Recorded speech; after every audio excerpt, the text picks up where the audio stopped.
My family disowned me after I lost everything, but 5 years later I made them come back to me, desperate and begging for my forgiveness and help. You're fired. 2 words. That's all it took to shatter my world. I sat across from David Bennett, my boss of 7 years, as he delivered the news with clinical detachment. The global financial company I devoted my life to is restructuring, and your position as senior investment director is being eliminated.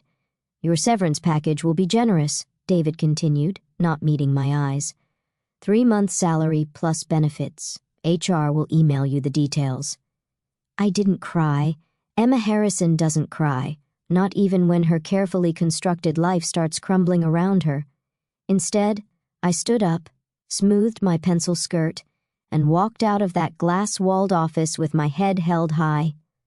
The whispers followed me to my desk. Of course they did. In the cutthroat world of Wall Street, news of someone's downfall spreads faster than stock prices during a market crash. I packed my belongings into a single cardboard box.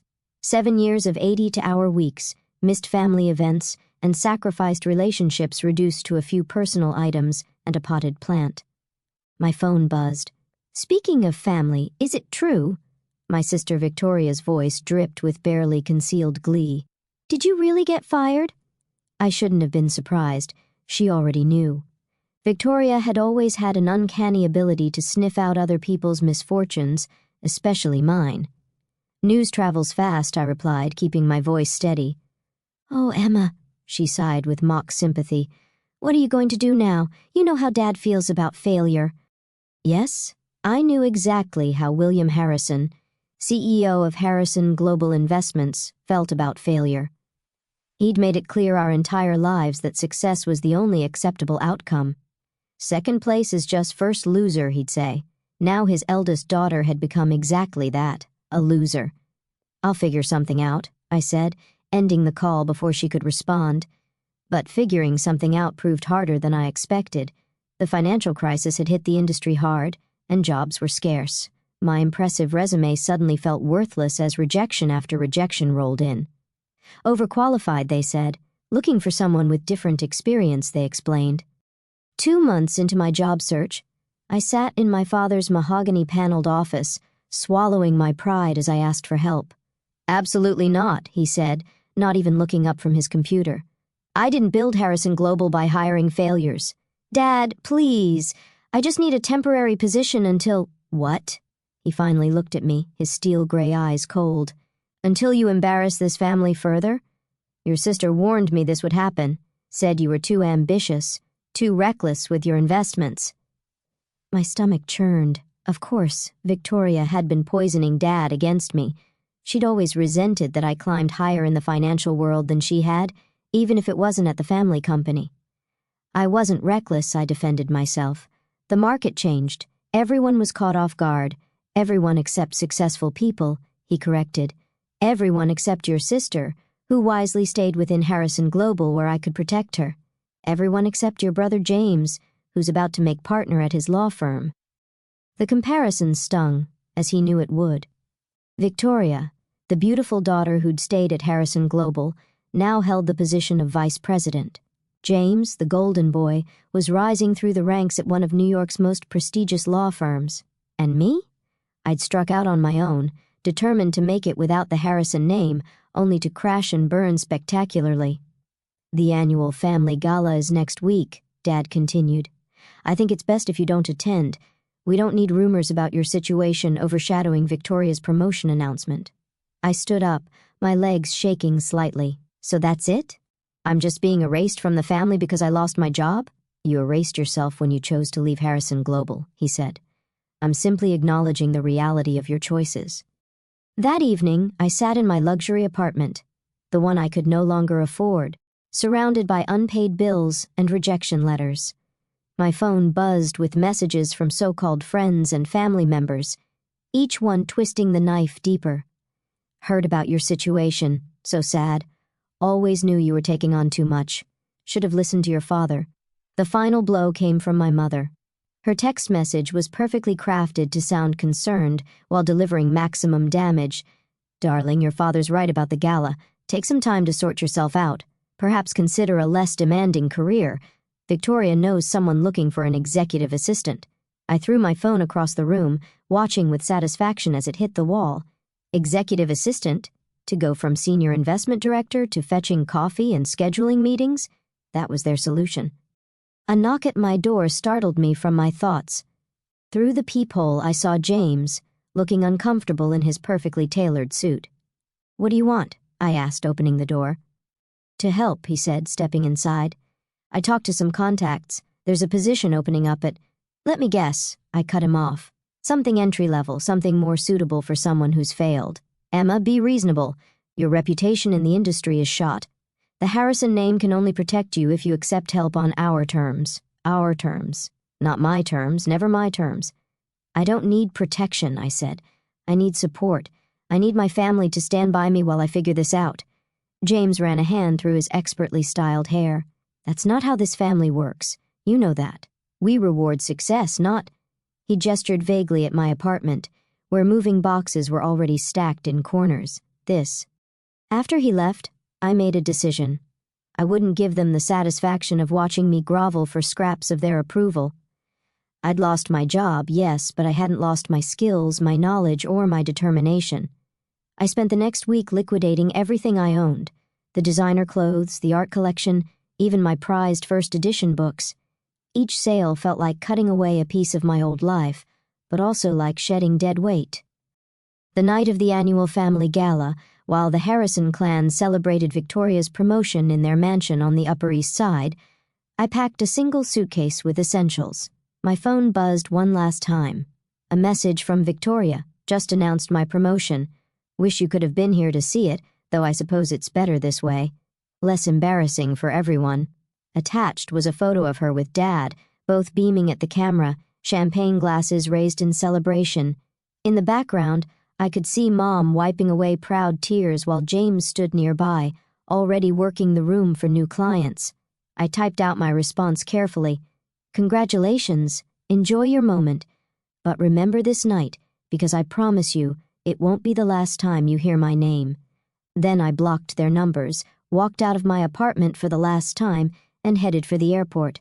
I had a plan, one that would either rebuild my life or destroy it completely. 5 years. That's how long I gave myself to prove them all wrong. I had no idea then that those 5 years would change everything, not just for me, but for the entire Harrison empire. My first stop was London. An old colleague from my investment firm, Charlotte, had moved there years ago, starting a small consulting business. She had always said I had a standing invitation if I ever wanted to leave New York. I doubted she'd expected me to show up with nothing but a suitcase and a desperate need for a fresh start, but she took me in without question. "The guest room's yours for as long as you need," she said, helping me settle in. "But knowing you, that won't be long." She was right. Within a week, I had transformed her spare room into a makeshift office, walls covered in financial charts and market analyses. Charlotte's consulting business focused on identifying struggling companies with potential for a turnaround.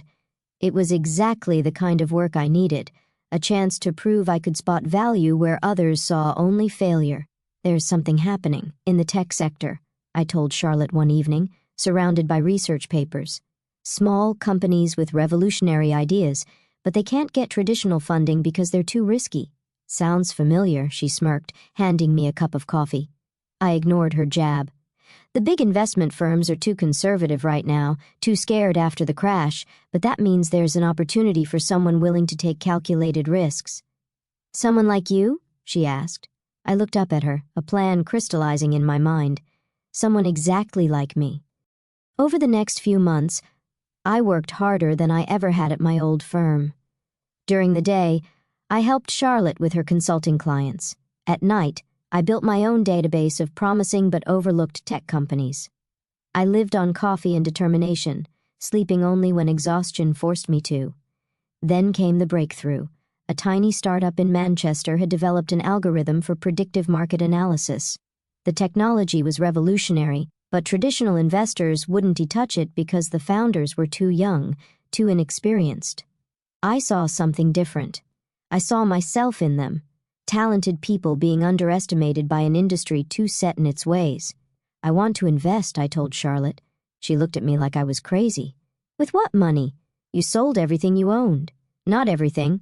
I pulled out the one piece of jewelry I'd kept, a rare blue diamond necklace my grandmother had left me.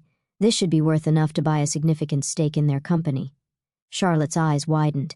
Emma, that's your emergency fund, your safety net. No, I said, already researching jewelry assessors in London. It's my future. The necklace sold for £300,000. I invested every penny in the Manchester startup, becoming their primary advisor in the process. Within 6 months, their algorithm had caught the attention of major financial institutions. Within a year, they were acquired by a leading tech company for £15 million. My stake was worth £3 million, but more valuable than the money was the reputation I built. Other struggling tech companies started reaching out, desperate for someone who understood both finance and innovation. I launched Monarch Enterprises, named after the butterfly that emerges transformed from its chrysalis. Charlotte joined as my partner, bringing her consulting expertise and client network.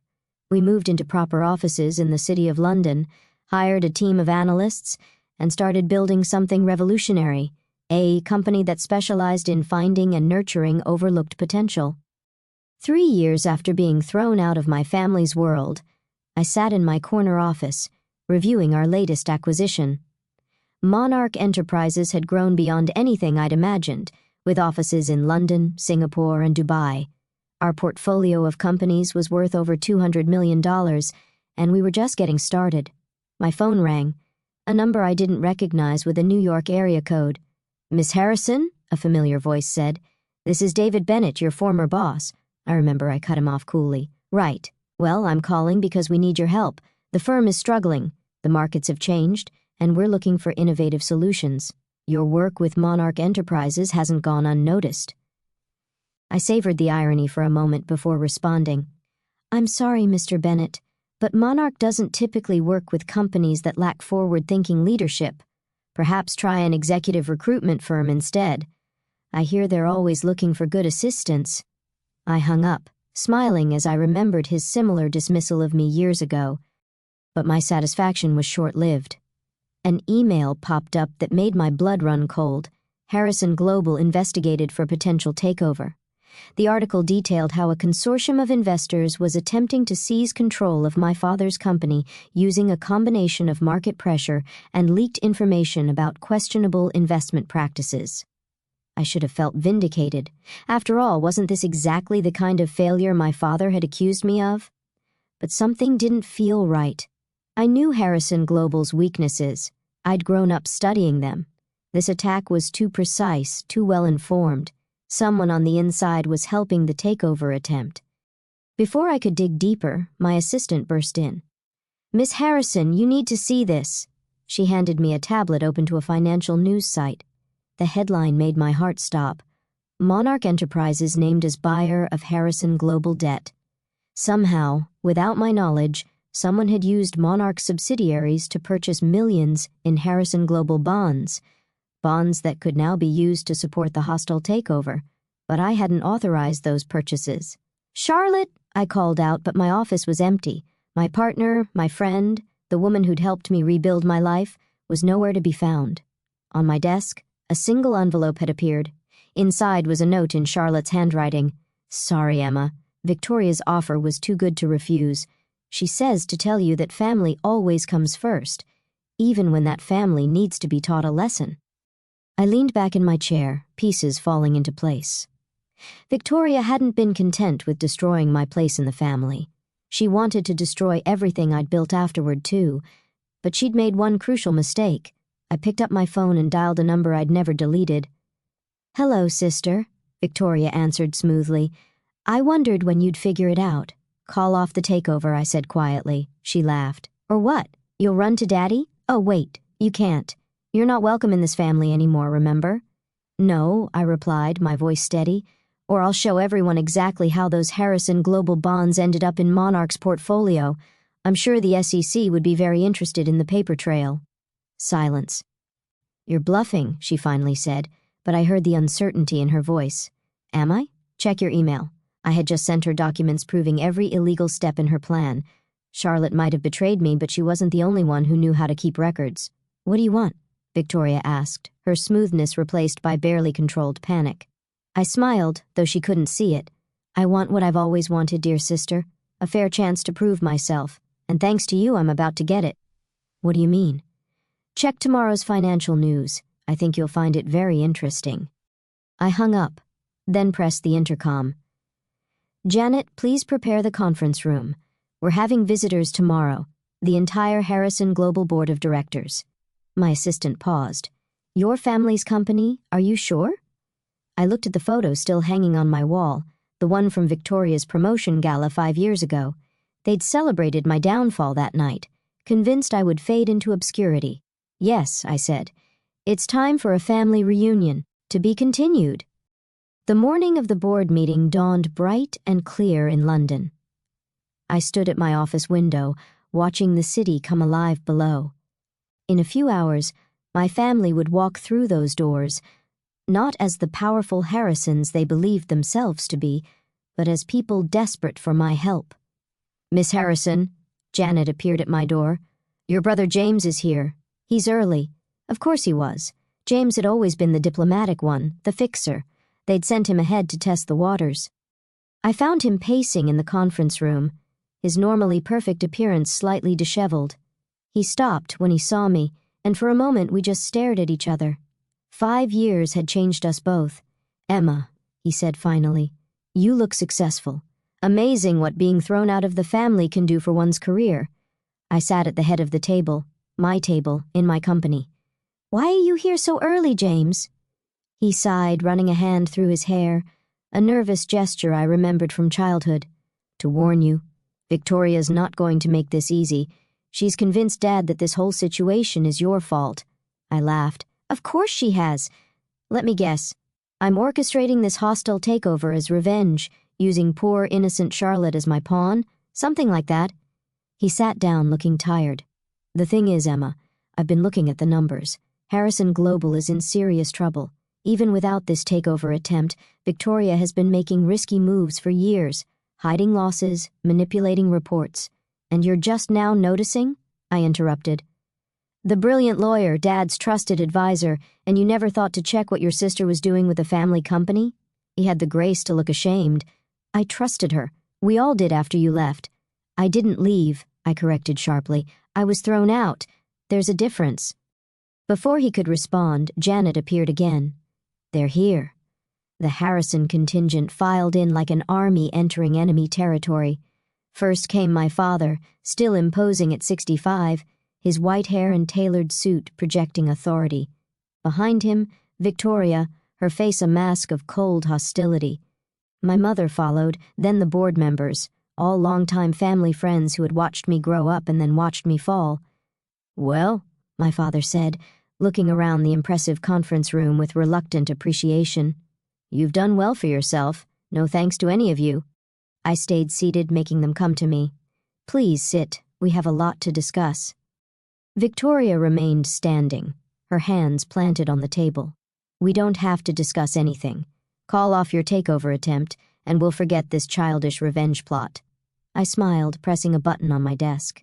The large screen behind me came to life, displaying financial records, transaction histories, and email correspondence. You mean like how you forgot to report these losses to the board? I asked sweetly.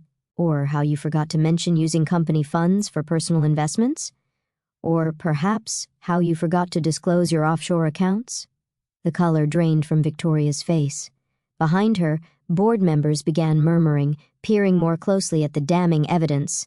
That's confidential information, she sputtered. How did you— Charlotte may have betrayed me, I cut in. But she's not the only one who knows how to keep records. Did you really think I wouldn't have safeguards in place? That I wouldn't investigate why my own company was suddenly buying Harrison Global bonds? My father stood up, his face darkening. What exactly are you implying? I'm not implying anything, Dad. I'm stating facts. Victoria has been systematically looting Harrison Global for years. The hostile takeover? She orchestrated it herself, planning to buy back control at a fraction of the cost using her hidden accounts. She just needed a scapegoat. Me. The board erupted in chaos. Victoria tried to speak over the noise, but years of evidence were scrolling across the screen, undeniable in its detail. "Enough!" My father's voice cut through the commotion. He turned to Victoria, his expression thunderous. "Is this true?" For the first time in her life, Victoria had no smooth response, no clever manipulation. "Daddy, I can explain—" "Mr. Harrison," one of the board members interrupted. "If these allegations are true, we need to take immediate action." "The SEC will not need to be involved," I said calmly. All eyes turned to me. "At least, not if we handle this internally." My father's eyes narrowed. "What are you suggesting?" I stood up, walking around the table slowly. "Monarch Enterprises will purchase a controlling interest in Harrison Global.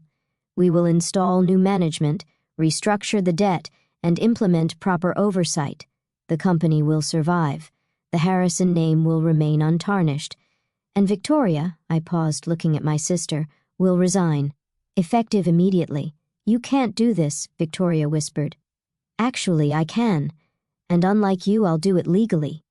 My father sank into his chair, suddenly looking every one of his 65 years. "You take control of my company after all this time." "No, Dad, I'm saving your company. There's a difference." I returned to my seat. "You have 1 hour to decide. Otherwise, these documents go to the SEC, and the Harrison legacy becomes a cautionary tale in financial ethics." The next hour was the longest of my life. I sat in my private office while the board debated, watching London traffic flow beneath my window. James came in briefly. "For what it's worth," he said quietly, "I'm sorry.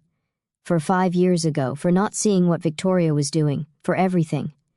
I nodded but didn't respond. Some wounds take more than words to heal. Finally, my father entered. He looked smaller somehow, less like the titan who had dominated my childhood, and more like an old man who had just discovered his world wasn't what he thought. "The board has approved your proposal," he said stiffly. "Victoria has resigned. We'll announce the restructuring tomorrow." I turned to face him, and he met my eyes. For the first time, I saw something new there. Respect. "I was wrong about you," he said. "About everything." "Yes," I said simply. "You were." He moved to leave, then paused. "That night at the gala, when we celebrated Victoria's promotion, you said we'd hear your name again. I didn't believe you then. I couldn't imagine—" He gestured around my office, taking in everything I'd built. "I couldn't imagine you proving me wrong so spectacularly." After he left, I sat alone in my office, emotions warring inside me. I'd won. I'd proven them all wrong. The prodigal daughter had returned in triumph, just as I'd promised, but victory felt different than I'd imagined. A knock at my door interrupted my thoughts. My mother stood there, looking uncertain. "The caterers want to know about Sunday dinner," she said. I blinked, confused. "What? Family dinner. We've missed so many." She twisted her hands together. "I thought maybe if you're not too busy—" I looked at her. Really looked at her. She'd aged these past 5 years, worry lines etched deeper around her eyes. How much had she known about Victoria's schemes? How much had she worried about the daughter she'd helped cast out? "I'll have to check my schedule," I said finally. "But maybe." She nodded, understanding. This was as much as I could offer right now. Change wouldn't happen overnight. Trust, once broken, takes time to rebuild. 1 month later, I sat in what had once been my father's office at Harrison Global. The view of New York was exactly as I remembered, but everything else had changed. Victoria had fled to the Cayman Islands, where she lived off whatever funds she'd managed to hide. James had returned to his law practice, but now he called regularly, rebuilding our relationship one conversation at a time. My father had stepped down as CEO, taking an advisory role instead. We met weekly to discuss business, our conversations slowly expanding to include more personal matters.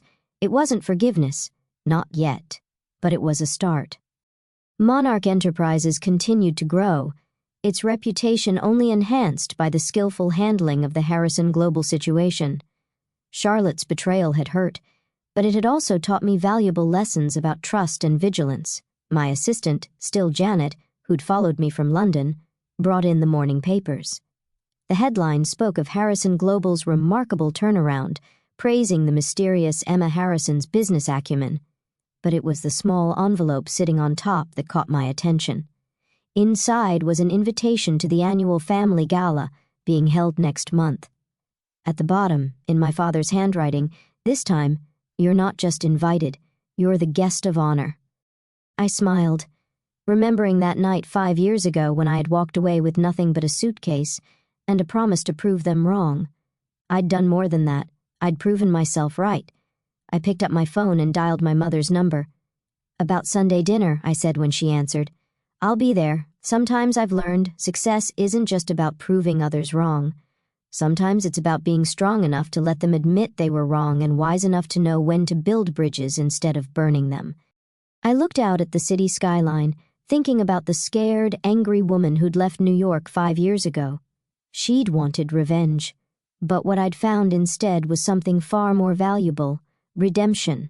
Not just for myself, but for my whole family. The Harrison name would continue, but under new leadership and with new values. The empire hadn't fallen. It had been reborn, stronger and wiser than before. And me? I was no longer the daughter who'd failed, the sister who'd been cast out. I was Emma Harrison, CEO of Monarch Enterprises and Harrison Global, the woman who had lost everything and built something better from the ashes. The prodigal daughter had returned, not to beg for scraps from her family's table, but to rebuild the entire house. And this time I'd make sure it was built to last.